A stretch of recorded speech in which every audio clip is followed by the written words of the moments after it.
ஓம் நம சிவாய. நரக வாழ்க்கை முடிந்து ராஜ வாழ்க்கையை ஆரம்பிக்க போகிற ரிஷபராசி நண்பர்களுக்கும் தோழிகளுக்கும் பிள்ளைகளுக்கும் பெரியோர்களுக்கும் வணக்கம்.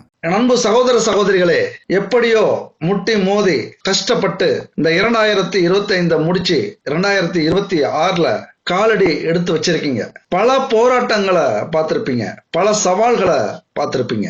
தப்பி பிழைச்சதே பெரிய காரியம் அப்படின்னு சொல்ற அளவுக்கு பல அதிர்ச்சி சம்பவங்கள் கூட நடந்திருக்கும் உங்க வாழ்க்கையில. இந்த 2026வது துவண்டு கிடக்கிற நம்மளை தூக்கி நிறுத்துமா?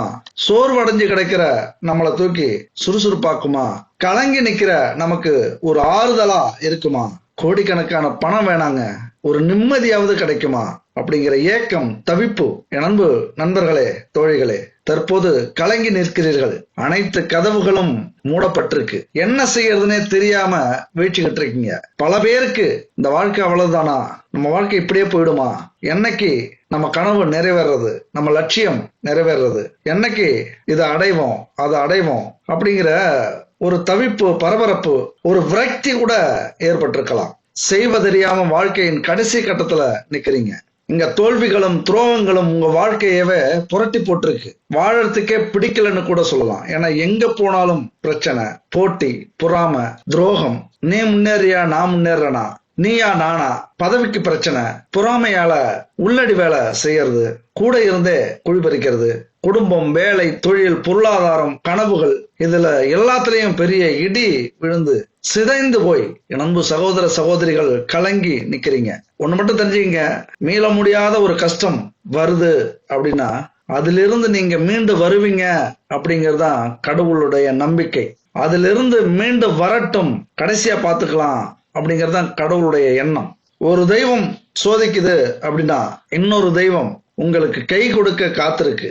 ஒரு கிரகம் உங்களுக்கு சவாலை கொடுக்குது அப்படின்னா இன்னொரு கிரகம் அந்த சவால்ல இருந்து வெற்றி அடைய கை நீட்டிக்கிட்டு இருக்கு. அதனால இந்த கிரகங்களும் தெய்வங்களும் தந்த சோதனையில் வெற்றி பெறக்கூடிய காலம் இந்த காலம். இனிமே உங்க வாழ்க்கையில நிறைய அதிசயங்களை, நிறைய சாதனைகளை, நிறைய வெற்றிகளை பார்க்கக்கூடிய ஒரு காலம் இது. அதையெல்லாம் அடையணும் அப்படின்னு நடந்த சோதனை இது. அதனால 2026ஆம் ஆண்டு அந்த தெய்வமே இறங்கி வந்து உங்களுக்கான சிம்மாசனத்தை இறக்கி வைக்குது. தயாராகுங்கள் அன்பு சகோதர சகோதரிகளை. காரணம் இல்லாம தெய்வம் எதையும் செய்யாது, இந்த கிரகங்கள் எதையும் நடத்தாது, இந்த பிரபஞ்சம் எதையும் செயல்படுத்தாது. இந்த போராட்டத்துல, சோதனையில, சவால்ல ஜெயிச்சிட்டீங்க அப்படின்னு தான் அர்த்தம்.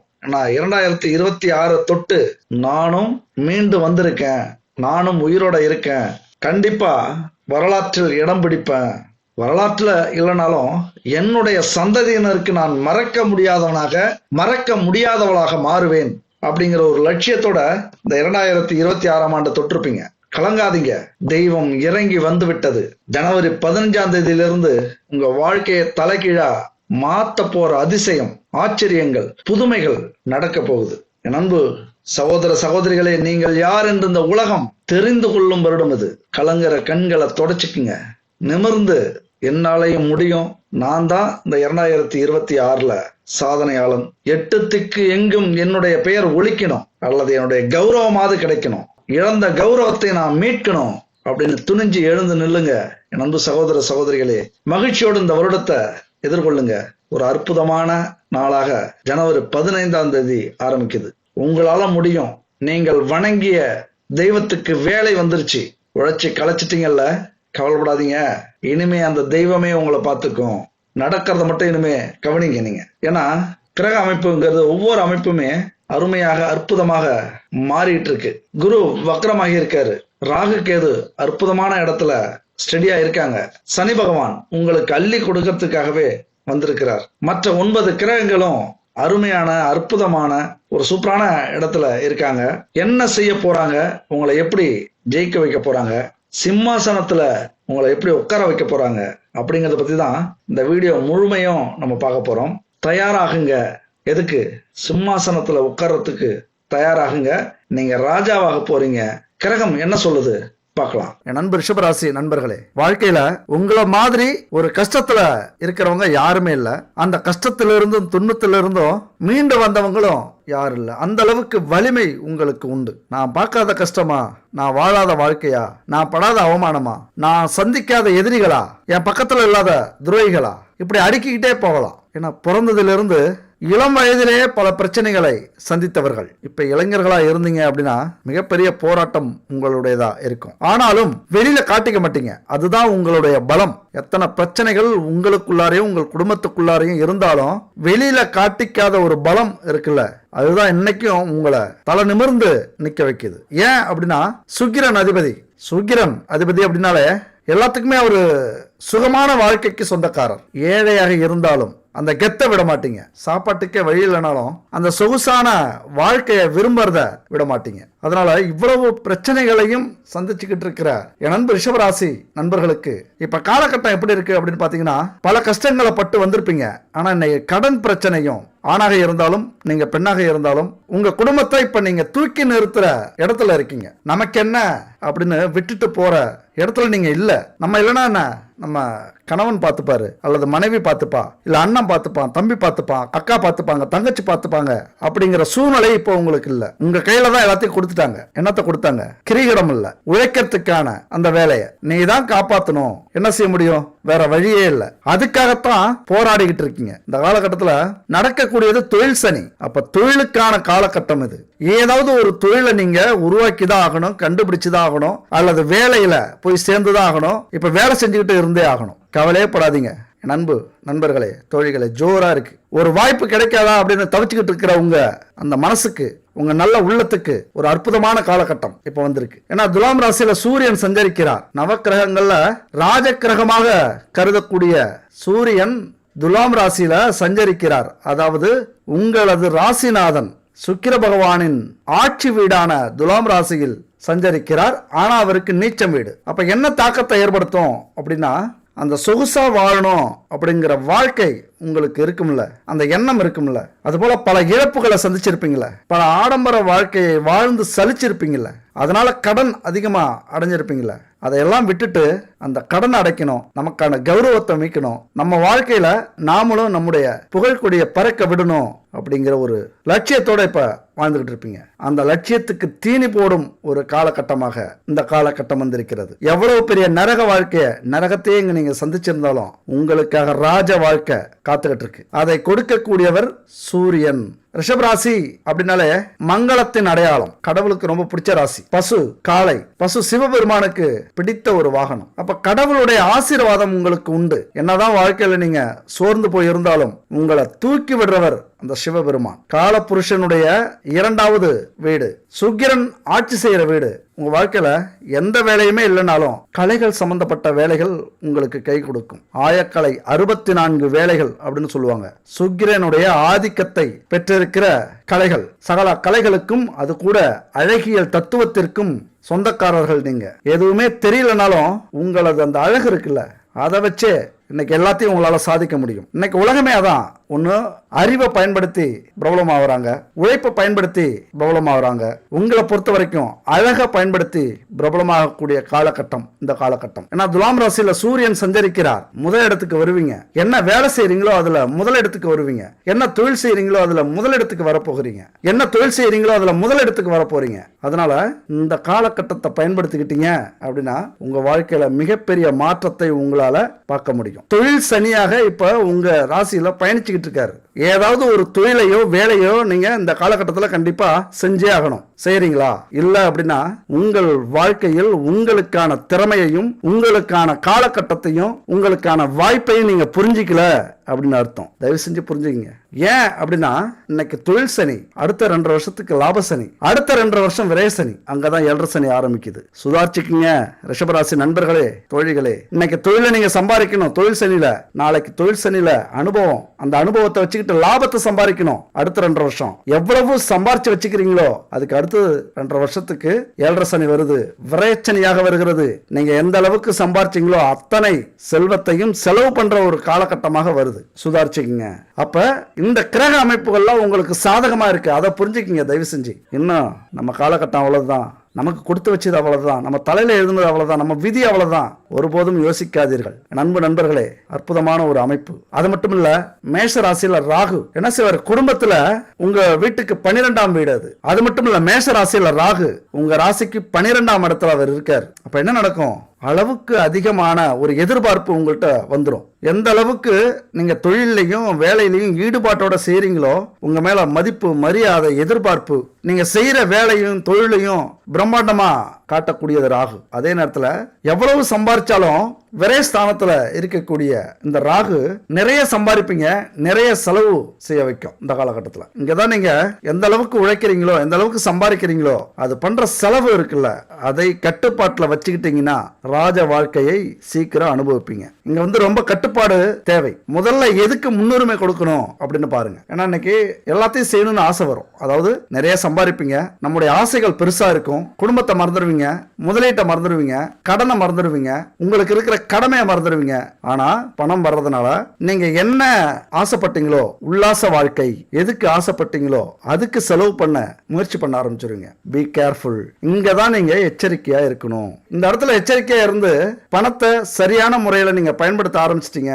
ஒரு கடன் அடைக்கிறது, ஒரு சேமிப்பு வைக்கிறது, தேவையான செலவுகளை செய்யறது, நல்ல காரியங்களை செய்யறது அப்படின்னு செஞ்சுக்கிட்டே கடைபிடிச்சிங்க அப்படின்னா இந்த காலத்தை பொற்காலமாக மாத்தி உங்களுக்கு உண்டான ராஜ வாழ்க்கையை நீங்க வாழ ஆரம்பிச்சிடலாம். நீங்க எதெல்லாம் நினைச்சு உங்க குடும்பத்துக்காகவும், உங்கள் துணைக்காகவும், உங்கள் குழந்தைகளுக்காகவும், உங்கள் உறவுகளுக்காகவும் செய்றீங்களோ அதற்கான முழு பலனும், அதற்கான முழு மரியாதையும் உங்களுக்கு கிடைக்காது. திருமண வாழ்க்கையை பொறுத்த வரைக்கும் கொஞ்சம் மேலோட்டமா தான் நீங்க இருப்பீங்க. ஆனா மனசுல மரியாதை இருக்கும், மனசுல ஒரு நல்லெண்ணம் இருக்கும் அவங்கள பத்தி. ஆனா உங்களை புரிஞ்சுக்க மாட்டாங்க.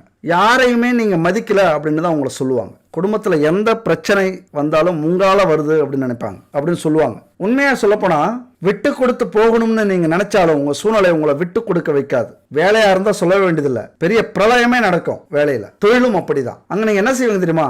உங்க சைடுல இருந்து சரியா இருக்கணும் அப்படின்னு நினைப்பீங்க. இந்த அதிகாரிக்கு பயந்து ஒரு வேலை செய்யறது, இந்த அக்கம் பக்கத்துல வேலை செய்யறவங்க நம்மள என்ன நினைப்பாங்களோ அப்படின்னு நினைச்சுக்கிட்டு வேலை செய்யறது, இந்த காக்கா பிடிக்கிறது அலுவலகத்துல, அது மாதிரி தொழில அநியாயத்துக்கு சம்பாதிக்கிறது, அநியாயத்துக்கு லாபத்தை வச்சு விற்கிறது, அல்லது பிசினஸ் பண்றது, அல்லது கலப்படமான பொருள் சேர்க்கிறது, இதெல்லாம் தொழிலை பொறுத்த வரைக்கும் சுத்தமா இருக்கணும் அப்படின்னு நினைப்பீங்க. இந்த சுத்தம், உண்மை, நேர்மை இதுவே உங்களுக்கு பெரிய பிரச்சனையா வரக்கூடிய அமைப்பு இந்த காலகட்டத்தில். இதனால கண்டிப்பா நீங்க பிரச்சனையை சந்திச்சிருப்பீங்க. தொழில் நஷ்டமா இருக்கும், வேலையை விட்டு நீங்க இருப்பீங்க, இல்ல குடும்பத்துல பிரச்சனையாகி பிரிஞ்சிருப்பீங்க, வெளிநாட்டில இருந்து திரும்ப வந்திருப்பீங்க, அல்லது எந்த துறையாக இருந்தாலும் அந்த துறையில இருந்து நீங்க விலக்கி வைக்கப்பட்டிருப்பீங்க. ஏன்னா உங்களது உண்மைக்கும் நேர்மைக்கும் உழைப்புக்கும் கிடைச்ச பரிசு. இதே தான் உங்க குடும்பத்திலையும் நடக்கும். உங்களை புரிஞ்சிக்க மாட்டாங்க. அப்பதான் நீங்க சோர்ந்து போய் துவண்டு போயிடுவீங்க. நம்முடைய வாழ்க்கையில இந்த அவமானம், துன்பம், கஷ்டம் இதெல்லாம் மாறி மாறி வரக்கூடியது. இரவும் பகலும் மாறுறது மாதிரி. எப்பவுமே வாழ்க்கையில துன்பம் இருந்தா வருத்துரும், எப்பொழுதுமே வாழ்க்கையில இன்பம் இருந்தா திகட்டிடும். அதனாலதான் இன்பமும் துன்பமும் மாறி மாறி நம்ம வாழ்க்கையில வந்துகிட்டே இருக்கு. வாழறதுக்கு ஒரு பிடிப்பையும் கொடுக்கக்கூடியது அதுதான். இருந்தாலும் சில நேரத்துல வாழ்க்கையில இருக்கிற கஷ்டங்களை நினைச்சு நினைச்சு மனம் வருத்தம் அடையும் போது இந்த விஷயத்தை மட்டும் ஞாபகம் வச்சுக்கோங்க. எப்பயாவது மலை ஏறி இருக்கீங்களா? கடினமா மலை ஏறிட்டு மலை உச்சியில போய் நின்னு அந்த அற்புதமான காட்சியை பார்த்தோம் அப்படின்னா எப்படி இருக்கும்? சொர்க்கமே தெரியுமா? அவ்வளவு கஷ்டப்பட்டு மலை ஏறி இருப்போம், எல்லாத்தையும் மறந்துடுவோம். அது ஒரு அழகான காட்சியா மலைக்கு மேல இருக்கும். அந்த இயற்கையை ரசிக்கிறதுக்கு 1000 கோடி கண்கள் வேணும் அப்படின்னு நினைப்போம். ஏறி வந்த பாதையே மறந்துடுவோம். இது 100க்கு 100 உண்மைங்க. நாங்க ஒரு டூருக்கு போயிருந்தோம். Munnar Eravikulam national park. எத்தனை பேர் போயிருக்கீங்கன்னு தெரியல. மூணாருக்கு போனீங்க அப்படின்னா கண்டிப்பா எரவிக்குளம் நேஷனல் பார்க்கு போயிட்டு வாங்க. பெரிய பெரிய ஃபாரின் எந்தெந்த நாட்டுக்கெல்லாம் போனா அந்த மாதிரியான காட்சி கிடைக்குமோ அப்படி அங்க எங்களுக்கு கிடைச்சது. ஆனா அந்த மலை ஏறும்போது நாங்க பட்ட கஷ்டம் இருக்கு, ரொம்ப கஷ்டம். ஏண்டாப்பா வந்தோம் அப்படின்னு கூட நினைச்சிட்டோம். பாதி வழியில திரும்பி போயிடலாமான்னு கூட நினைச்சோம். ஆனா அங்க போனதுக்கு அப்புறம் தான் தெரியுது இன்னும் எவ்வளவு தூரம் வேணாலும் இதுக்காக நடக்கலாம் அப்படின்னு. இது ஒரு ரியல் இன்சிடென்ட்ங்க. அதுதான் வாழ்க்கை. இதை மட்டும் நீங்க புரிஞ்சுக்கங்க. ஒரு சின்ன ஸ்டோரி. குரு சீடர்கள் கேள்விப்பட்டிருப்பீங்க. எப்போதுமே ஒரு 10 பேருக்கு குரு வந்து பாடம் எடுத்துக்கிட்டே இருப்பார். அவங்க இறை வழிபாட்டுக்காக ஒரு நாட்டில இருந்து இன்னொரு நாட்டுக்கு, ஒரு ஊர்ல இருந்து இன்னொரு ஊருக்கு போறது உண்டு. அப்படி போகும்போது ஒரு 10 சீடர்களோட குரு போறாரு. சில நாட்கள் உணவோ தண்ணி இதெல்லாம் கிடைக்குது போற வழியில. ஒரு நாள் சுத்தமாவே கிடைக்கல, தண்ணி கிடைக்கல, தாகம் அதிகமா இருக்கு, சாப்பாடு கிடைக்கல, பசி அதிகமா இருக்கு, நடக்க முடியல, சோர்வு. ஏதாவது ஒரு இடத்தை பார்த்து நம்ம ஓய்வு எடுக்கலாம் அப்படின்னு நினைக்கிறாங்க. இருட்டும் ஆயிடுச்சு. கடைசி வரைக்கும் அன்னைக்கு ஃபுல்லா அவங்களுக்கு தண்ணியும் சாப்பாடும் கிடைக்கல. ஒரு இடத்துல போய் உறங்க போறாங்க நைட்ல. அப்ப படுக்கும் போது அந்த குரு சொல்றாரு, எல்லாம் கொடுத்த இறைவனுக்கு நன்றி அப்படின்னு சொல்லிட்டு படுக்கிறார். அப்ப அதுல ஒரு சீடர் எழுந்திருச்சு பொறுக்க முடியாம கேட்கிறாப்ல, பசி தாகத்தெல்லாம் பொறுக்க முடியாம, குருவே எதுவுமே இன்னைக்கு நமக்கு கிடைக்கல, பசிக்குது உணவு கிடைக்கல, தாகம் எடுக்குது தண்ணி கிடைக்கல, ஒரு ஓய்வு எடுக்கிறதுக்கு ஒரு வீடு கூட கிடைக்கல, ஆனா எல்லாமே இன்னைக்கு கொடுத்த இறைவனுக்கு நன்றின்னு சொல்றீங்களே அப்படின்னு கேட்கிறாப்ல. அந்த சீடன் கேட்ட கேள்விதான் எல்லாருடைய மனசுலயும் இருந்தது, மற்ற சீடர்களுக்கும். ஆனா அந்த குரு சொன்ன பதில், அந்த ஒரு வார்த்தை கேட்டு எல்லா சீடர்களுக்குமே அந்த நேரத்துல அந்த பசி தாகம் உடல் அசதி எல்லாமே போயிடுச்சான். அப்படி அந்த குரு என்ன சொல்லியிருப்பார் கொஞ்சம் சிந்திச்சு பாருங்க. இந்த வீடியோட கடைசியா நம்ம பார்க்கலாம். சரி, மிதுன ராசியில செவ்வாய், அதாவது உங்களுடைய 2ஆம் வீட்டுல செவ்வாய் இருக்கிறார். அதனால என்ன நடக்கும்? 2ஆம் வீடுங்கிறது குடும்பஸ்தானம், வாக்குஸ்தானம், தனஸ்தானம். அப்ப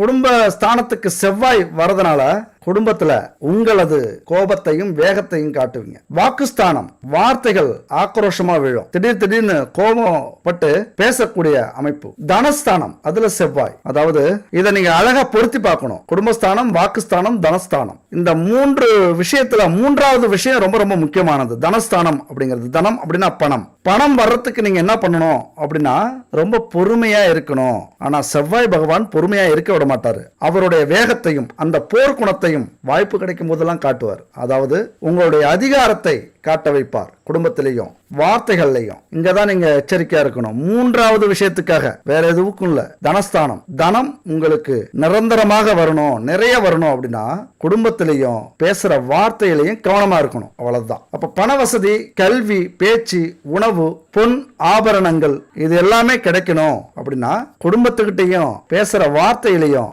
மிக மிக கவனம் தேவை. அப்படி இருந்துட்டீங்க அப்படின்னா நீங்க எதிர்பாராத அளவுக்கு யோக பலன்களை கொட்டக்கூடியது இந்த 2ஆம் இடம். செவ்வாய் பகவான்.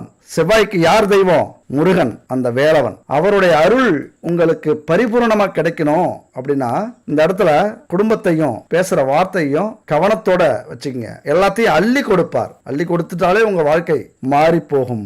மாடோடு எதிரிடல் அப்படிங்கிறது பழமொழி. நீங்க மட்டும் அமைதியா இருந்துட்டீங்க அப்படின்னா உங்களை எதிர்த்து யார் நின்னாலும் அந்த முருகன் பார்த்துப்பார். அதுதான் எப்படி சொல்றாங்க, மாடோடு எதிரிடல். மாடோடுனா உங்களது சின்னம் காளை இல்லைன்னா பசு. எதிர நிக்க முடியுமா? கோபம் வந்துட்டா அப்படியே பந்தாடும், இப்படி அசைச்சா போதும், பல குட்டிகாரன் அடிக்கணும். அப்படிதான் உங்களுடைய எதிரிகளுடைய நிலைமை. அதை தான் சொல்றது. மாடு முன்னாடி போனாலும் முட்டும், பின்னாடி பதுங்கினாலும் உதைக்கும். உங்கள்கிட்ட இருக்கிற எதிரிகள் மிக மிக எச்சரிக்கையா நடந்துக்கணும். இல்ல அப்படின்னா முட்டு வாங்கணும், இல்லைன்னா உத வாங்கணும். எதிரிக்கு சரியான சவாலா இருக்க போறீங்க இந்த காலகட்டத்தில். துரோகம் செய்யறாங்கல்ல, செஞ்சாங்கல்ல, உங்களை தூக்கி பந்தாடுனாங்கல்ல, இது கண்ணு குட்டி தானே அப்படின்னு. இன்னைக்கு நீங்க காளமாடு, எல்லாத்துக்கும் பதில் கொடுக்கக்கூடிய காலகட்டம் இது. எதையுமே முன்னாடி பொறுமையா தான் சொல்லுவீங்க, சூசகமா சொல்லுவீங்க, அப்புறம் செய்கை காட்டுவீங்க, அப்புறம் வார்த்தையால பேச ஆரம்பிச்சீங்க அப்படின்னா நீங்க அடிக்கவே வேண்டியதில்லை, பேசினாலே போதும். அங்க ஒண்ணு நல்லது நடக்கும், இல்லைன்னா எதிரிகள் பயந்து ஓடுவார்கள். அதுதான் உங்களுடைய வலிமை. அது வழக்கமான காலகட்டமாக இருந்தாலும் இந்த காலகட்டத்தில் எச்சரிக்கையா இருக்க வேண்டியது அவசியம். அடுத்து பார்த்தோம்னா, அதாவது சூரியன் கன்னி ராசியிலிருந்து துலாம் ராசிக்கு பெயர்ச்சி ஆகிறார். உங்களது ராசி அதிபதி வீட்டுக்கு சூரியன் வருகிறார். சூரியன் அங்க வந்தாலே தலைமை பதவி உங்களுக்கு கிடைக்க போகுது அப்படின்னு அர்த்தம். உங்களது வேலையிலும் சரி, தொழிலையும் சரி, மிகப்பெரிய ஒரு முன்னேற்றத்தை கொடுக்கக்கூடியவர் இந்த சூரியன். இந்த உலகத்துக்கே ஒளி தரும் சூரியனை போல உங்களால உங்களது குடும்பமும் உங்களது உறவினர்களும் உங்களை சார்ந்தவர்களும் புகழடைய போறாங்க. உல்லாச வாழ்க்கையை அனுபவிக்கக்கூடிய காலகட்டம் இது. அதாவது தொழிலையும் வேலையிலையும் முதலிடம். அடுத்தது நல்லா சம்பாதிக்க போறீங்க, கோடி கோடியா பணம் கொட்ட போகுது. நீங்க எதுக்கு ஆசைப்பட்டீங்களோ அதை அடைய போறீங்க. அதுபோல சகோதரன் மீது அக்கறை உங்களுக்கு எப்பொழுதுமே இருக்கும். தாய் மீது எல்லாருமே பாசம் வைப்பாங்க, நீங்க பக்தி வைப்பீங்க. அவ்வளவு ஒரு மரியாதை. உங்கள் ராசிக்கு 4ஆம் இடம் சூரியனாக வருகிறது, தாய் ஸ்தானம் அந்த இடம். அப்போ உங்களுக்கு தந்தை இருக்கிற இடத்துல தாய் இருந்து உங்களை பார்த்துக்கிட்டு இருக்கார். அப்ப மரியாதை ரொம்ப முக்கியம். அவங்கள எந்த அளவுக்கு நீங்க மதிக்கிறீங்களோ அந்த அளவுக்கு உங்களது வாழ்க்கை முன்னேற்றம் அடையும். இந்த காலகட்டத்தில் மிகப்பெரிய மாற்றத்தையும் முன்னேற்றத்தையும் உங்களது தாயால் நீங்க அடையலாம். முடிஞ்ச வரைக்கும் அவங்கள கஷ்டப்படுத்தாமையாவது இருங்க. அவங்க என்ன சொன்னாலும் கேட்கறதுக்கு முயற்சி பண்ணுங்க. தந்தை கிட்ட எவ்வளவு பாசம் இருந்தாலும் அந்த பகை உணர்வு இருக்கும். ஆனா அதே நேரத்துல தாய்கிட்ட எவ்வளவு பகை உணர்வு இருந்தாலும் ஒரு பாசம் இருந்துகிட்டே இருக்கும், ஒரு பக்தி இருக்கும். அந்த பக்தி தான் உங்க வாழ்க்கையில மிகப்பெரிய மாற்றத்தை உருவாக்கும். அடுத்த மகர ராசியில சனி வக்ர நிவர்த்தி அடைகிறார். உங்க ராசியை பொறுத்த வரைக்கும் சுக்கிரன் எதிரி ஸ்தானத்துல இருக்கிறதுனால உங்களுக்கு எதிரி வெளியாட்களோ பக்கத்திலோ இல்ல, உங்களுக்கு எதிரி உங்களது எண்ணங்கள் தான். அதைத்தான் சனி பகவான் சொல்ல வருகிறார். அதாவது நிறைய ஆசைப்படுவீங்க, நிறைய செலவு பண்ணணும் நினைப்பீங்க, நிறைய உல்லாச வாழ்க்கைக்கு உங்களது மனசு இருக்கும், மனம் சஞ்சலப்படும், கவனத்தை சிதறடிக்கிற அளவுக்கு நிறைய சம்பவங்கள் நடக்கும். இந்த ஆண் துணை தேடுறது, பெண் துணை தேடுறது, மனம் சஞ்சலப்படுறது, அடுத்த பாலினத்தவர்கள் மேல ஒரு ஈர்ப்பு உருவாகிறது. இது எல்லாமே இந்த சனியின் கர்மா. ஏதாவது விட்ட குறை தொட்ட குறையாக பாவங்கள் இருந்ததுன்னா அதை தீர்க்க இது மாதிரியான காலகட்டத்தை பயன்படுத்திக் கொள்வார். அப்ப எதிரிகளே இல்லைன்னாலும் இது மாதிரியான செயல்களால உங்கள் வாழ்க்கையில நீங்களே சூன்யம் வச்சுப்பீங்க. அதாவது உங்க பேரை நீங்களே கெடுத்துப்பீங்க. உங்களது வேலையோ தொழிலையோ உங்களது செயல்பாடே இழக்க வைக்கும். வீட்டுல மரியாதை போகும், மானம் போகும், உறவுக்காரர்கள்ட்ட இருந்த அந்த மதிப்பு போயிடும், ஊர்ல இருக்கிற அந்த புகழ் போயிடும். எல்லாத்துக்கும் காரணம் இந்த மகர சனி. இந்த காலகட்டத்தில் அவர் வரார் அப்படின்னா நம்ம வீட்டை சுத்தமா வச்சுக்கணும், அவ்வளவுதான். நம்ம வீட்டை மட்டும் இல்ல, நம்முடைய வீட்டையும் நம்முடைய மனசையும் சுத்தமா வச்சுக்கணும். மனசை அலைவய விடக்கூடாது. தர்மங்கள் நிறைய செய்யணும், நீதி நேர்மைக்கு கட்டுப்பட்டு வாழணும். வேலையிலையும் தொழிலையும் யாருக்கும் எந்த ஒரு பாவமும் செய்யக்கூடாது, யாருடைய சாபத்தையும் வாங்கிடக்கூடாது. அதைத்தான் இந்த சனி எதிர்பார்க்கிறார். உங்களை எதிரியா நினைக்கிறதுக்கு காரணம் என்ன தெரியுமா? நேர்மை, உண்மை, உழைப்பு. அதுல போட்டி, பொறாமை அதிகம். அதுக்காக உங்களது வாழ்க்கைய உங்களுக்காகவே உங்க கூட பிறந்த இந்த குணத்தை விட்டுறாதீங்க. உண்மையை சொல்லி நன்மையை செய்தால் உலகம் உன்னிடம் மயங்கும். நிலை உயரும் போது பணிவு கொண்டால் உயிர்கள் உன்னை வணங்கும். உண்மை என்பது அன்பாகும், பெரும் பணிவு என்பது பண்பாகும். இந்த 4 கட்டளை அறிந்த மனதில் எல்லா நன்மையும் உண்டாகும். 6 மனமே யாரு, அந்த ஆண்டவன் கட்டளை யாரு? சேர்ந்து மனிதன் வாழும் வகைக்கு தெய்வத்தின் கட்டளை யாரு? தெய்வத்தின் கட்டளை யாரு? அடுத்தது சுக்கிர பகவான் துலாம் ராசியில சஞ்சரிக்கிறார். சுக்கிரனுடைய ஆட்சி வீடு துலாம். போராடி வெற்றி பெறுவீர்கள் அப்படின்னா என்ன அர்த்தம்? போராடினால் வெற்றி உங்களுக்கு உண்டு. எத்தனை பேர் உங்களை தடை பண்ணாலும் சரி, உங்களை வச்சு அழுத்தினாலும் சரி, உங்களுக்கு துரோகம் பண்ணாலும் சரி, திமிரி கொண்டு மேலே வருவீர்கள். என்ன பண்ணும்? கோபத்தை மட்டும் கட்டுப்படுத்தணும். அதுதான் முன்னாடியே சொன்னேன், கோபத்தை மட்டும் கட்டுப்படுத்துங்க. சில உடல்நல பிரச்சனைகள் இந்த காலகட்டத்தில் வரக்கூடிய அமைப்பு உண்டு. செரிமான கோளாறு, உஷ்ணம் சார்ந்த பிரச்சனை, அடுத்தது பால்வினை நோய்கள், இதெல்லாம் இந்த காலகட்டத்தில் எட்டி பார்க்கும். உங்க வாழ்க்கையில நீங்க ஜெயிக்கணும் அப்படின்னா உடல் நலத்தையும் மனதையும் ரொம்ப கவனமா பார்த்துங்க. வெற்றி தானாக உங்களை தேடி வரும். அதுபோல 4ஆம் வீட்டு அதிபதி சூரியன் 6ஆம் வீட்டுல ராஜயோகம் பெறுகிறார். நல்ல அதிர்ஷ்டத்தை ரிஷபராசி நண்பர்களுக்கும் தோழிகளுக்கும் கொண்டு வந்து கொடுக்க போகிறார்கள். அதுபோல மீன ராசியில குரு. எந்த ஒரு ஜாதகத்திலையும் குரு இருக்கிற இடம் மிக முக்கியமான இடம். அதை வச்சுதான் குலதெய்வ அனுக்கிரகம் இருக்கா, முன்னோர்களுடைய ஆசீர்வாதம் இருக்கா, இதெல்லாம் கணிக்க முடியும். யாருக்கெல்லாம் குலதெய்வ ஆசீர்வாதம் இல்லையோ அவங்க எல்லாம் வாழ்க்கையில பிறப்பிலிருந்து இறப்பு வரைக்கும் உறவினர்கள் மூலமாகவும் சொந்தங்கள் மூலமாகவும் சமூகத்தின் மூலமாகவும் எந்த ஒரு உதவிகளையும் பயனையும் அனுசரிப்பையும் நன்மைகளையும் ஆதாயங்களையும் பயன்களையும் பெறவே முடியாது. அவமானங்களை மட்டும்தான் அடைவாங்க. நிராகரிப்பு அதிகம் இருக்கும். அதனால ஜாதகத்துல வலிமை இழந்திருக்கும் நிலை இருந்தா குருவினுடைய வலிமை பொறுத்து தான் இந்த காலகட்டத்தில் உங்களால ஜெயிக்க முடியுமா அப்படின்னு சொல்ல முடியும். வியாழக்கிழமையில மஞ்சள் நிறத்துல லட்டு செஞ்சு தட்சிணாமூர்த்திக்கு நைவேத்தியமா வணங்கிட்டு கோவிலுக்கு வர பக்தர்களுக்கு வியாழக்கிழமை லட்டு தானமா கொடுங்க. மங்களகரமான மஞ்சள் நிறத்துல பொருட்கள் எதுவாக இருந்தாலும் கொடுங்க.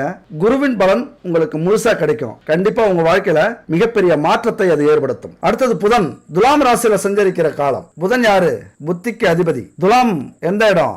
எதிரியை கடனை சொல்லக்கூடிய இடம். எதிரிகளாலும் கடன் தொல்லையாலும் இதுவரைக்கும் பிரச்சனைகள் இருந்திருக்கும். எதிரிகளுக்கு சரியான பதில் சொல்ல போறீங்க. கடன் எல்லாம் அடைச்சு ஒரு நல்ல வாழ்க்கையை வாழ தொடங்க போறீங்க. அப்படி ராஜா மாதிரி உட்கார்ந்து இந்த உலகத்தை ரசிக்க போறீங்க. ஏன்னா துலாம் ராசியில புதன் வந்திருக்காரு. புதன் யாரு? புத்திக்கு அதிபதி. அற்புதமா உங்களது புத்தி இந்த காலகட்டத்தில் வேலை செய்யும். நீங்களே அமைதியா இருந்தாலும் சரியான முடிவு உங்களுக்கு கிடைக்கும் பாருங்க. பல சிக்கலான விஷயத்தெல்லாம் முடிவு அழகா கிடைக்கும். ஆட்டோமேட்டிக்காவே இந்த நேரத்தில் ஆன்மீகத்தில் நாட்டம் அதிகரிக்கும். வெளியூர் வெளிமாநில புண்ணிய தலங்களுக்கு எல்லாம் போயிட்டு வருவீங்க. ஒரு ஆசை திடீர்னு உருவாகும் பாருங்க. யாராவது ஒரு பெரியவங்க, ஒரு வயசானவங்க, இல்ல குடும்பத்துல இருக்கிறவங்க யாராவது புத்தி சொன்னாங்க அப்படின்னா தயவு செஞ்சு கேளுங்க, காது கொடுத்து கேளுங்க. அவங்க அறிவுரையின் படி நடந்தீங்க அப்படின்னா அது அப்படியே நடக்கும். பெரியோர்களுடைய வார்த்தையை கேட்டு நீங்க நடக்கும்போது அது உங்களுக்கு சக்சஸா வந்து முடிகிற காலகட்டம் இது. நீங்க நினைக்கலாம் எங்களுக்கு அறிவுரை சொல்றதே எனக்கு பிடிக்காது, சொல்லலாம். இந்த காலகட்டத்தில் கேளுங்க. எதையாவது ஒண்ணு செஞ்சு நம்ம ஜெயிக்கணுங்கிற நிலையில இருக்கும். தயவு செஞ்சு ஒரு ஈகோ பார்க்காம, கௌரவம் பார்க்காம, முன்னோர்களையும் உயர்ந்தவர்களையும் வயதானவர்களையும் நீங்க மதிச்சு அவங்க என்ன சொல்றாங்களோ அதன்படி செயல்பட ஆரம்பிச்சீங்கனாலே பல வழியில உங்களுக்கு நல்லது நடக்கும், பல வழிகளே கிடைக்கும். அது இந்த காலகட்டம். அடுத்து துலாம் ராசியில கேது. கேது யாரு? ஞானக்காரகன். திடீர்னு ஞானத்தை கொடுப்பார். திடீர்னு ஆன்மீகத்துல நாட்டத்தை உருவாக்குவார். பொறுமை இல்லாம பல பிரச்சனைகளை இதுவரைக்கும் உருவாக்கி இருப்பீங்க. குடும்பத்திலையும் சரி, வேலையிலையும் சரி, தொழிலையும் சரி. அது காரணம் கேது சாதகமா இல்லாதாலதான். கணவன் மனைவிக்கிடையே கருத்து வேறுபாடு அதிகரிச்சிருக்கும். நான் எங்க அப்பா வீட்டுக்கு போறேன் அப்படின்னு மனைவி போயிருப்பாங்க. நான் எங்கேயாவது போறேன் அப்படின்னு கணவன் போயிருப்பார். அவன் வீட்டிலே இல்லை அப்படின்னு பிள்ளைங்க போயிருக்கும். இப்படி ஏகப்பட்ட பிரச்சனைகளை நடத்தி வைத்திருப்பார் கேது பகவான். ஏன் அவர் அப்படி பண்றாரு அப்படின்னா, பிரச்சனை வரும்போதுதான் நம்ம யார் நினைக்கிறோம்? கடவுளை நினைக்கிறோம். கடவுளை நினைக்க வைப்பவர் கேது பகவான். ஞானத்தை, கடவுள் ஞானத்தை கொடுப்பவர் கேது பகவான். அப்ப இந்த காலகட்டத்தில் நீங்க கண்டிப்பா கடவுளை நோக்கி போய் ஆகணும். ரிஷபம் அப்படின்னா நந்திகேஸ்வரரை குறிக்கிறது. உங்க ராசியிலே இருக்குது. அதனால பிரதோஷ காலத்துல அந்த நந்தி இருக்குல்ல, அந்த ரெண்டு கொம்புகளுக்கு இடையே தொட்டு வணங்குறது நல்லது. ஏன்னா ஈசன் அங்க இருக்கிறார் அப்படின்னு அர்த்தம். நந்திகேஸ்வரனுக்கு ஏற்றம் கொடுத்த தலமும், நந்திய பெருமானுக்கு திருமணம் செய்து வைத்த தலமும் திருவையாறு. ஐயாரப்பரையும் அறம் வளர்த்த நாயகியையும் தரிசனம் செய்யுங்க. உங்க வாழ்க்கையில மிகப்பெரிய வெற்றியை உங்களால் அடைய முடியும். திருவையாருக்கு போங்க. அங்க இருக்கிற அந்த கோவில்ல மனமுருக வேண்டிக்குங்க. பசுவுக்கு ஒரு கொத்து அகத்திக்கீரை எடுத்துட்டு போங்க. அங்க இருக்கிற பசுமாடு, இந்த கோவில் பக்கத்துல ஏதாவது மாடு இருந்ததுன்னா அதை கொடுத்துட்டு கும்பிட்டு வாங்க. அந்த நந்தீஸ்வரருடைய அருள் உங்களுக்கு பரிபூரணமா கிடைக்கும். அடுத்தது இப்ப நம்ம சொல்ல போற விஷயம் முக்கியமான பரிகாரம். நம்ம ஒவ்வொரு வீடியோலயுமே பரிகாரம்னு ஒண்ணு சொல்லிட்டு இருக்கோம். அதை எத்தனை பேர் கடைபிடிக்கிறீங்க அப்படின்னு தெரியாது. ஆனா விடாம கடைபிடிச்சிங்க அப்படின்னா கண்டிப்பா உங்க வாழ்க்கை மாறும். இது 100% உண்மை. நான் அனுபவிச்ச விஷயங்கள். அத்தனை பரிகாரமும் நிறைய பேருக்கு சொல்லி அவங்க உண்மையா உங்களது வாக்கு பலிக்குதுங்க, இந்த பரிகாரத்தெல்லாம் செய்யறோம் அப்படின்னு நிறைய பேர் சொல்லியிருக்காங்க. நிறைய பேர் நடக்கல அப்படிங்கிறாங்க. ஏன் நடக்கலன்னு கேட்டா, கரெக்டா செஞ்சீங்களா அப்படின்னா விட்டுடுறாங்க பாதியிலேயே. குறைஞ்சபட்சம் ஒரு பரிகாரத்தை ஒரு வருஷமாவது முழுசா முடிக்கணும். 12 மாதங்கள் 12 ராசிக்கும் போகக்கூடிய பரிகாரமாக அது இருக்கும். ஒவ்வொரு மாசத்துக்கும் ஒவ்வொரு ராசி, அந்த ராசிக்குள்ளார 3 நட்சத்திரங்கள் அடங்கியிருக்கு. இதெல்லாமே நம்முடைய பரிகாரங்கள். அதிகபட்சம் ஒரு வருஷத்துக்காவது நீங்க கடைபிடிச்சிட்டீங்க அப்படின்னா உங்க வாழ்க்கையே கண்டிப்பா மாறும். இது 100% அனுபவம். அப்ப இந்த பரிகாரத்தை எடுத்துங்க. இது பஞ்சபூதங்களுக்கான பரிகாரம். பஞ்சபூதங்கள்னா என்னங்க? நம்முடைய உடல், ஆன்மா ரெண்டுமே பஞ்சபூத சக்தியால ஆதிக்கம் செலுத்தப்பட்டிருக்கு. அப்ப பஞ்சபூதங்கள் அப்படின்னு சொல்லக்கூடியது நீர், நிலம், காற்று, ஆகாயம், நெருப்பு. அப்ப இந்த பஞ்சபூதங்கள் நம்முடைய ஒவ்வொரு செயலிலும், வேலையிலும், தொழிலிலும் பரவி இருக்கு. அதை சார்ந்துதான் நம்ம எதையுமே செய்யறோம். அப்ப இதை எல்லாத்தையும் சமநிலையில நம்ம வச்சிருந்தா மட்டும்தான் தொழிலையோ வாழ்க்கையிலயோ முன்னேற முடியும். ஏதாவது ஒண்ணுக்கு ஒண்ணு அதிகமாச்சு அல்லது குறைஞ்சது அப்படின்னா பல விஷயத்துல நஷ்டம் அடைவோம், பிரச்சனையை சந்திப்போம், விபத்துகள் ஏற்படும். அதனால நம்ம வாழ்க்கையை பறிகொடுக்கக்கூடிய நிலைக்கு ஆளாகும். நிறைய தொல்லைகள், தொந்தரவுகள் ஏற்படும். அப்ப இந்த உலகமே இயங்கிறதுக்கு காரணம் இந்த பஞ்சபூதங்கள் தான். இதெல்லாம் புராணங்கள்ல சொல்லப்பட்டது. புராணங்கள் அப்படின்னா சும்மா இல்ல, நம்முடைய முன்னோர்கள் அவர்களுடைய சக்தியை பயன்படுத்தி இதெல்லாம் கண்டுபிடிச்சிருக்காங்க. அப்ப மனிதனுக்கு பஞ்சபூதங்கள் அப்படின்னா 5 குணங்கள், 5 புலன்கள், 5 மனித மேம்பாடுகள், இதையெல்லாமே சொல்லக்கூடியது.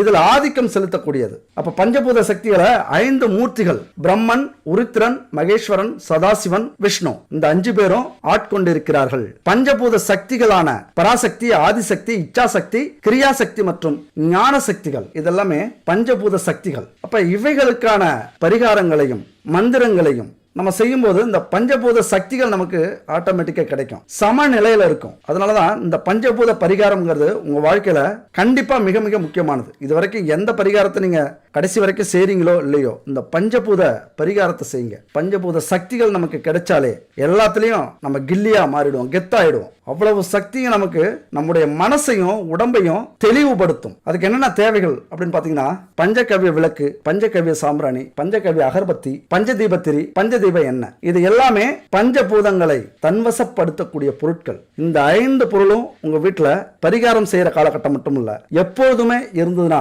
உங்க வீட்டுல அவ்வளவு சக்தி கிடைக்கும், பஞ்சபூத சக்திகள். அப்ப இந்த பஞ்சகவ்ய விளக்கு, சாம்பிராணி, அகர்பத்தி எல்லாம் எப்படி செய்யறாங்க அப்படின்னா, பசுமாட்டிலிருந்து எடுக்கக்கூடிய நெய், தயிர், பால், சாணம், கோமியம், இதுல இருந்து தயாரிக்கக்கூடியது பஞ்சகவ்ய விளக்கு, சாம்பிராணி, அகர்பத்தி. அதுபோல பஞ்சதீப திரி அப்படின்னா எதுனா, பஞ்சு திரி, நூல் திரி, எருக்கந்திரி, வாழைத்தண்டு திரி, தாமரை திரி, இது பஞ்சதீப திரி. அதுபோல பஞ்சதீப எண்ணெய் எப்படின்னா, வேப்பெண்ணெய், விளக்கெண்ணெய், பசு நெய், சுத்தமான பசு நெய், கடையில் கிடைக்கிற டூப்ளிகேட் நெய் இல்ல, சுத்தமான பசு நெய், இலுப்ப எண்ணெய், தேங்காய் எண்ணெய், இதெல்லாமே கலப்படம் இல்லாத எண்ணெய்களா கலந்த பஞ்சதீப எண்ணெய். அப்ப இந்த பஞ்சபூத பொருட்கள் மிக மிக முக்கியமானது இந்த நவக்கிரக பரிகாரத்துக்கு. அப்ப கடையில கிடைக்கிற இந்த பொருட்கள்லாம் உண்மையா கலப்படம் இல்லாம இருக்குமா அப்படின்னா 100% நம்ப முடியாது. கலப்படம் இல்லாத பொருட்கள் மட்டுமே முழு பலனையும் நமக்கு கொடுக்கக்கூடியது. கடவுளுக்கு தானே அப்படின்னு அலட்சியப்படுத்திட்டு எங்கேயோ கிடைக்கிற பொருட்களை வாங்கி நம்ம பயன்படுத்தணும் அப்படின்னா கண்டிப்பா அதற்கான முழு பலனும் கிடைக்காது. முதல் விஷயம் இதுதான். அப்ப கடையில இதெல்லாம் சுத்தமா கிடைக்குதா அப்படின்னா சந்தேகம் தான். அப்ப உங்களுக்கு சுத்தமான கலப்படம் இல்லாத இந்த பொருட்கள் வேணும் அப்படின்னா குட் பேபியை கனெக்ட் பண்ணுங்க. இந்த நம்பர் தான் 9340688626. இந்த நம்பர் கனெக்ட் பண்ணுங்க. எல்லாமே கலப்படம் இல்லாத சுத்தமான பொருட்களா தயாரிச்சிருக்காங்க, பூஜை பொருட்கள். அது மட்டும் இல்ல, நம்ம குடும்பத்துக்கு தேவையான, ஆரோக்கியத்துக்கு தேவையான கலப்படம் இல்லாத ஹெர்பல், நவ தானியங்கள், இப்படி இயற்கையில கிடைக்கக்கூடிய பொருட்களை வச்சு நிறைய ப்ராடக்ட் தயாரிச்சிருக்காங்க. விருப்பப்படுறவங்க வாங்கி பயன்படுத்துங்க. முக்கியமா இந்த பூஜை பொருட்கள் கலப்படம் இல்லாம இங்க வாங்கிக்கோங்க. இல்லைன்னா உங்களுக்கு எங்க கிடைக்குதோ அங்க வாங்கிக்கலாம். இப்ப இந்த பொருளா ரெடி பண்ணிக்கங்க. இது எப்ப பண்ணலாம்? அந்த நவக்கிரக பரிகாரம் எப்ப பண்ணலாம் அப்படின்னா, அமாவாசை முடிஞ்சு 5வது நாள், அதே போல பௌர்ணமி முடிந்து 5வது நாளாக வரக்கூடியது மகா சக்தியான பஞ்சமி திதி. அப்ப அமாவாசை, பௌர்ணமி, அது மட்டும் இல்ல செவ்வாய், வெள்ளி, இந்த நாள்லயும் இந்த பரிகாரத்தை செய்யுங்க. அப்ப இந்த பஞ்சபூத பொருட்களை வச்சுக்கிட்டு காலையில 3 மணியிலிருந்து 4:30க்குள்ளார பிரம்ம முகூர்த்தத்துல எழுந்திருச்சு குளிச்சுட்டு வீட்டு வாசலை சுத்தப்படுத்தி பச்சரிசி கோலமாவால, நல்லா கேட்டுங்க, பச்சரிசி கோலமாவால கோலம் போட்டுங்க. அதுக்கப்புறம் 5 முகங்கள் கொண்ட குத்து விளக்குல இந்த பஞ்சதீப எண்ணெய கலந்து விளக்கேற்றி வைங்க. அப்புறம் பஞ்சகாவிய விளக்குல நெய், சுத்தமான நெய்யை ஊத்தி தீபம் ஏத்திக்கங்க. அதுக்கப்புறம் பஞ்சகாவிய விளக்கு, பஞ்சகாவிய சாம்பிராணி, அகர்பத்தி இதெல்லாம் ஏத்தி வச்சுக்கோங்க. வீடு மங்களகரமா இருக்கட்டும். எல்லா ரூம்லயும் புகை பரவட்டும். அங்க இருக்கிற கெட்ட சக்திகளை போக்கும். இதெல்லாம் செஞ்சுட்டு பரிபூரணமா இறைவனை வேண்டிக்குங்க. இந்த மந்திரத்தை சொல்லுங்க. அதாவது 108 முறை இந்த மந்திரத்தை சொல்றது ரொம்ப நல்லது. 1 மணி நேரம் ஆகும், பரவாயில்ல, மனப்பாடம் பண்ணீங்க. 108 முறை இந்த மந்திரத்தை சொல்லணும். பஞ்சபூதத்திக தேவகா ஓம் ஸ்ரீ பஞ்சமி தேவியே நமக, பஞ்சபூதத்திக தேவகா ஓம் ஸ்ரீ பஞ்சமி தேவியே நமக அப்படிங்கிற இந்த மந்திரம் 108 முறை ஒவ்வொரு நாளுமே சொல்லுங்க. இந்த விளக்கு 24 மணி நேரம் எரியணும். நீங்க எப்ப தீபம் ஏத்துறீங்களோ அந்த நேரம் 24 மணி நேரம் அடுத்த நாள் வரைக்கும் இந்த விளக்கு எரிஞ்சுட்டு இருக்கணும். அப்ப இது மாதிரியான பரிகாரத்தை நீங்க செய்றீங்க, 1 வருஷத்துக்கு செய்றீங்க அப்படின்னா மிகப்பெரிய மாற்றத்தை உங்க வாழ்க்கையில இந்த பரிகாரம் ஏற்படுத்தும். இந்த பரிகாரத்துல எல்லாமே அடங்கிடும். பூமியில இருக்கிற அத்தனை நிலம், நீர், காற்று, நெருப்பு, இது எல்லாத்தையும் தன்வசப்படுத்திடும். மனிதர்கள்ல இருந்து, மிருகங்களிலிருந்து, மிஷினரியிலிருந்து எல்லாமே நம்முடைய வசமாகிடும். தொழில் செய்யறவங்களாம் இதை கண்டிப்பா செய்யுங்க. மிகப்பெரிய மாற்றம் உங்க வாழ்க்கையில 1 வருஷத்துல நடக்கல அப்படின்னா நான் பரிகாரம் சொல்றதே விட்டுருவேன். முறையா கடைபிடிங்க. நான் சொன்னது எப்படியோ அப்படி முறையா கடைபிடிங்க. உங்க வாழ்க்கையில கண்டிப்பா மாற்றம் ஏற்படும். இப்ப வீடியோட கடைசிக்கு வந்துட்டோம். நான் முன்னாடி ஒரு ஸ்டோரி சொல்லியிருந்தேன். அந்த குரு என்ன சொல்லியிருப்பார் அப்படின்னு யோசிச்சிங்களா? கமெண்ட்ஸ்ல சொல்லுங்க. அதாவது அந்த குரு என்ன சொல்றாரு அப்படின்னா, பசியை கொடுத்த, தாகத்தை கொடுத்த, உடல் அசதியை கொடுத்த இறைவா உனக்கு நன்றி அப்படிங்கிறார். அதாவது எதையோ ஒன்றை கொடுக்கிறார் அப்படின்னு அவருடைய மனம் சொல்லுது. அதுவே இறைவன் கிட்ட இருந்து வருது அப்படின்னு அவர் நினைக்கிறார். இதுல இருந்து நம்ம என்ன தெரிஞ்சுக்கணும் அப்படின்னா, இப்படி சொல்றதுக்கெல்லாம் ஒரு பெரிய மனசு வேணும், ஒரு புரிதல் வேணும். அதனாலதான் அவர்கள்லாம் மகானாக இருக்கிறார்கள், அவர்கள்லாம் குருக்களாக இருக்கிறார்கள், அவர்கள்லாம் ஞானிகளாக இருந்தார்கள். இப்படி நம்ம நினைச்சுக்கிட்டாலே, இந்த கஷ்டத்தை கொடுத்த இறைவா உனக்கு நன்றி, இதனால நான் பல பாடங்களை கத்துக்கிட்டேன், பல மனிதர்களை புரிஞ்சுக்கிட்டேன், பல செயல்கள்ல இருந்து தெளிவு அடைஞ்சிட்டேன், அதற்கு நன்றின்னு சொல்ற அந்த குணம் இருக்குல்ல, அந்த பெரிய மனித தன்மை எல்லாராலையும் முடியாது, ஞானிகளால் மட்டும்தான் முடியும். இப்படி நீங்க இதை புரிஞ்சுக்கிட்டீங்க அப்படின்னா நீங்களும் ஞானிகள் தான். அப்ப நம்ம வாழ்க்கையில வெற்றி அடையணும் அப்படின்னா நம்மளை கேலி கிண்டல் அவமானம் இதெல்லாம் செய்த அத்தனை பேருக்கும் இதையெல்லாம் கொடுத்த கடவுளுக்கும் நன்றி சொல்லிட்டு உங்க வாழ்க்கையை ஆரம்பிங்க. நம்ம வாழ்க்கையில ஒரு நேரத்துல ஜெயிச்சு சிறப்பா வாழ்றோம், மிகப்பெரிய கோடீஸ்வரர்களாக வாழ்றோம் அப்படின்னா நாம பட்ட கஷ்டங்களும் துன்பங்களும் தான் காரணம். அந்த துன்பங்களும் கஷ்டங்களும் நம்மளை பக்குவப்படுத்தி இருக்கு, நம்மளை செதுக்கி இருக்கு அப்படின்னு அர்த்தம். இது 100% உண்மை. அப்ப இது மாதிரியான புரிதல் தான் நம்மளை நம்ம வாழ்க்கையில வெற்றி அடைய வைக்கும். அடுத்த ஒரு அற்புதமான வீடியோல சந்திக்கலாம். நன்றி, வணக்கம்.